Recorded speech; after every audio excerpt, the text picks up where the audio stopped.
Mesdames et messieurs, et vous les enfants, bienvenue dans cette nouvelle édition de la face cachée des parcs. Et aujourd'hui, on se lance sur la piste des plus grands aventuriers. Prêts les enfants? Oui, capitaine. J'ai pas entendu. Oui, capitaine. Oh, en route pour Adventureland.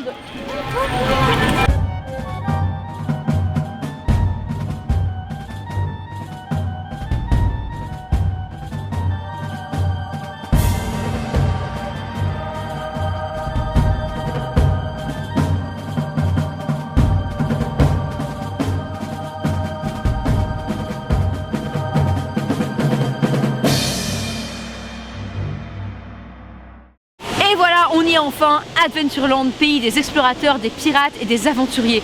Alors déjà, il faut savoir que notre Adventureland ici à Disneyland Paris est assez différente des versions américaines parce qu'ils n'ont pas mis l'accent sur les attractions mais plus sur la mise en scène, sur les décors, sur l'histoire et sur l'invitation au voyage. C'est pour ces raisons que Adventureland est délaissé par les gens qui viennent essentiellement pour les attractions, vu qu'au final le land ne compte que deux vraies attractions qui sont Indiana Jones et le Temple du Péril et Pirates des Caraïbes.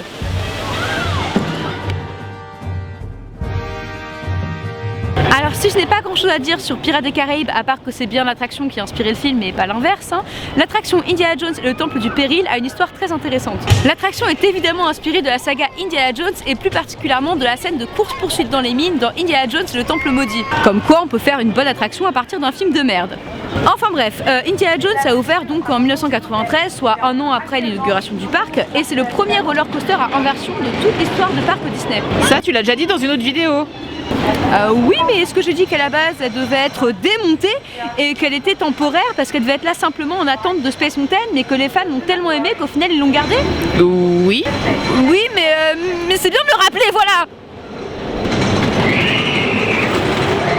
De 2000 à 2004, l'attraction devient le Temple du Péril, 3 petits points à l'envers, et comme son nom l'indique, on pouvait faire l'attraction à l'envers. Alors perso, je l'ai jamais fait, mais j'ai ouï dire qu'on ressortait souvent avec un mal de tête de connasse. Oui, c'est vrai.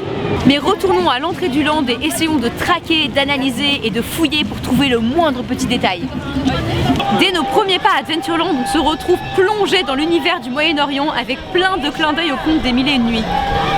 Si vous vous y connaissez un petit peu en Scheherazade et compagnie, vous aurez peut-être remarqué cet énorme œuf que l'on peut trouver à l'entrée du land, tout droit sorti du deuxième voyage de Sinbad le Marin. C'est en vérité un œuf de roc, une sorte de phénix géant. On peut aussi trouver cette peinture bien cachée à l'entrée du land qui évoque un autre conte, celui du cheval d'ébène. Et il y a plein d'autres clins d'œil au conte des Mille et une nuits. Saurez-vous tous les trouver ?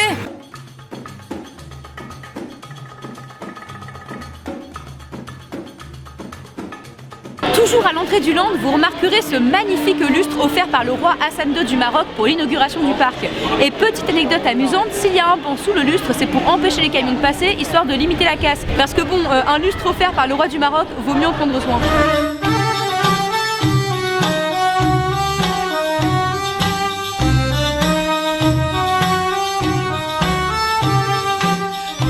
Un peu plus loin, on quitte le Moyen-Orient pour se retrouver en Afrique et c'est ici même, entre la boutique de la Girafe Curieuse et le restaurant Agrabah Café, que Loulou et Chouchou de la série Un gars, une fille se sont baladés lors de leur visite à Disneyland Paris.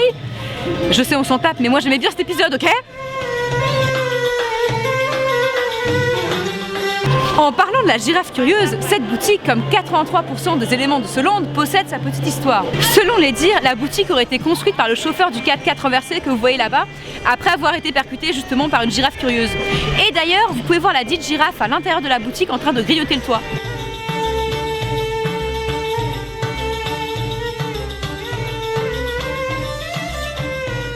En plus de la girafe curieuse, il y a beaucoup d'animaux à Adventureland comme cette superbe tarentule.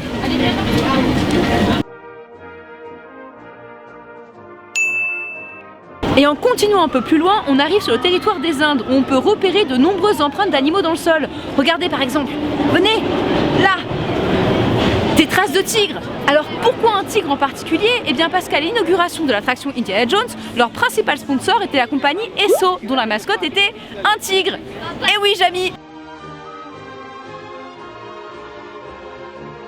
À la base, le tigre et sa famille devaient même se trouver dans la file d'attente de Indiana Jones, mais au final ils ont opté pour un clin d'œil un petit peu plus subtil.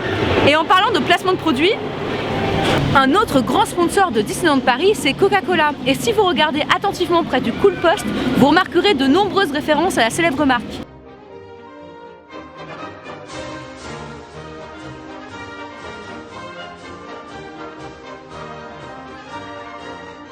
Même les pirates sont friands de coca. Regardez bien les sabres sur le comptoir du capitaine. Est-ce que les manches ne vous disent pas quelque chose? Ne vous inquiétez pas, il n'y a pas que les sponsors qui ont laissé leur marque dans Adventureland. Si vous regardez bien dans les détails, vous pourrez peut-être apercevoir les initiales WDI, c'est-à-dire Walt Disney Imagineers, en hommage à ceux qui ont créé le land. Avant l'ouverture de Indiana Jones, les explorateurs pouvaient se retrouver dans un restaurant qui s'appelait l'Explorators Club et qui a fermé en 1994 pour laisser place au colonel Hatties par souci de thématisation. Mais il existe encore des références à l'Explorators Club à l'intérieur du restaurant.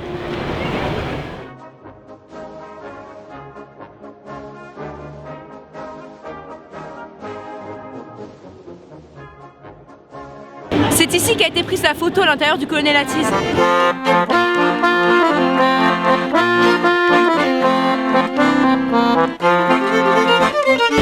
Et terminons notre périple par Adventure Isle ou Isle, ça dépend comment vous prononcez. Et encore une fois, Disneyland Paris a su se démarquer des versions américaines avec la cabane des Robinson, une sorte de version alternative à l'île de Tom Sawyer qu'on peut trouver à Disney World et Disneyland Californie.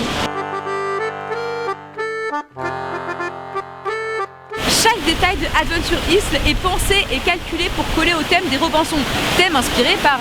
Robinson Sucroé? Non, par le film Les Robinson des mers du Sud. Robinson Sucroé, sérieux, mais c'est même pas un Disney, qu'est-ce que tu racontes?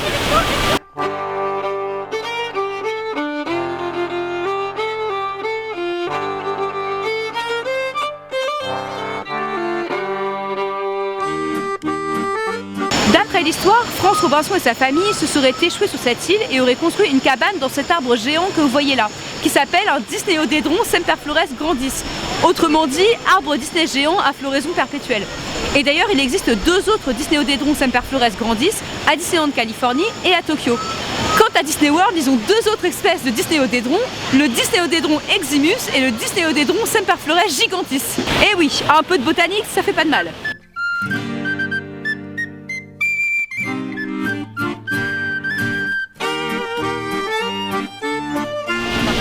Et voici las Caves de la Muerte. Non, c'est pas le nom officiel, mais je trouve que ça sonne cool. Ces grottes renferment un véritable labyrinthe souterrain bien plus challenging que celui de Alice au Pays des Merveilles. Et d'après la légende, si on tend l'oreille, on peut encore entendre les gémissements des gens perdus à l'intérieur.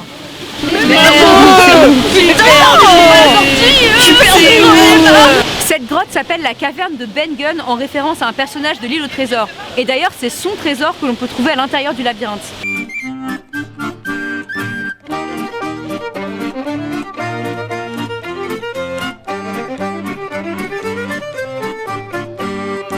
Vous aurez évidemment reconnu cette référence à un autre pirate très connu avec le bateau du capitaine Crochet qui mouille dans Cannonball Cove, juste en face du rocher du crâne. Et nous terminons notre périple à la frontière entre Adventureland et Fantasyland où se mêlent Pirates des Caraïbes et Peter Pan, deux attractions qui parlent d'aventure et de pirates.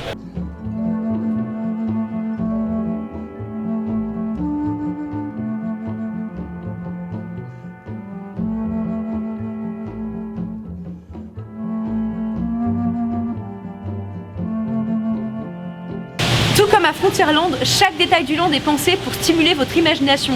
Ainsi, chaque visiteur peut se construire sa propre aventure et ce, sans avoir à faire 3 heures de queue. Adventureland est donc le land idéal pour les jours où le parc est bondé. Ça veut dire que tu pourrais rester toute une journée à Adventureland? Non, bah non, faut pas abuser quand même. Enfin, la cabane des Robinson, ça va bien 2 secondes, mais moi j'aime bien Space Mountain quoi. Attends, mais ça tourne là. C'était la face cachée des parcs. À la prochaine!